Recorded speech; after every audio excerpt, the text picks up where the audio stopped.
خلا میں بھیجی گئی کتیا کی موت کیسے ہوئی؟ جانور کے لیے خودکش مشن کا ذمہ دار کون؟ روس اور امریکہ پہلا انسان برادر خلائی مشین خلا میں بھیجنے اور ایک دوسرے سے سبقت لے جانے کے لیے ایڑی چوٹی کا زور لگائے ہوئے تھے، مگر اس دور میں سائنسدان اور فزیشین لا علم تھے کہ خلا میں انسانی صحت پر کیسے مضر اثرات مرتب ہوں گے اور کیا خلاباز کی زندہ واپسی ممکن ہوگی۔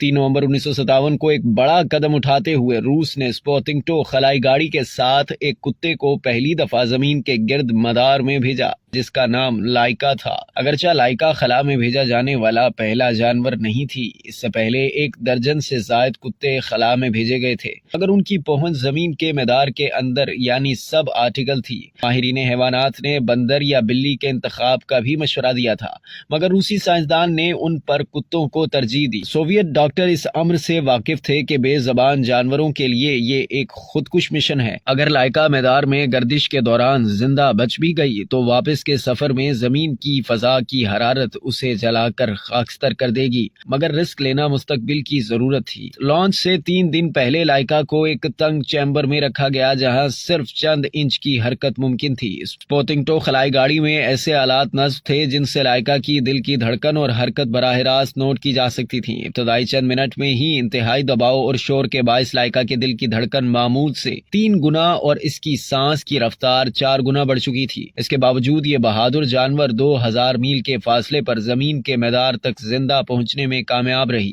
اور تقریباً 103 منٹ تک خلائی گاڑی کے ساتھ زمین کے گرد محو گردش ہی رہی۔ سن 1993 میں اس مشن کے ایک میڈیکل ڈاکٹر اور ڈاگ ٹرینر اولی گزینکو نے انکشاف کیا کہ خلائی گاڑی کو پہنچنے والے نقصان کی وجہ سے 4 مدار مکمل کرنے کے بعد اس کے اندر درجہ حرارت 90 سینٹی گریڈ ڈگری تک بڑھ گیا تھا، جس کے باعث چند ہی منٹ میں لائکا کی موت واقع ہو گئی۔ مگر سپوتنک 2 خلائی گاڑی اپنے مسافر کے بغیر تقریباً 5 ماہ تک زمین کے مدار میں گردش کرتی رہی۔ اگرچہ لائکا لانچ کے کچھ دیر بعد ہی مر گئی، مگر سوویت حکام یہ جھوٹا دعویٰ کرتے رہے کہ لائکا 12 نومبر تک زندہ رہی۔ البتہ سوویت کمیونسٹ نے 9 دن بعد اعلان کر دیا تھا کہ لائکا اب مر چکی ہے، مگر مشن کے جو سرکاری دستاویزات روسی خلائی ایجنسی کی جانب سے جاری کی گئی ان میں حقیقت بیان نہیں کی گئی۔ روسی مشن کو شدید تنقید کا نشانہ بنایا گیا کہ لائکا کی باحفاظت زمین واپسی کے لیے خاطر خواہ انتظامات نہیں کیے گئے اور معصوم جانور کے لیے یہ ایک خودکش مشن تھا۔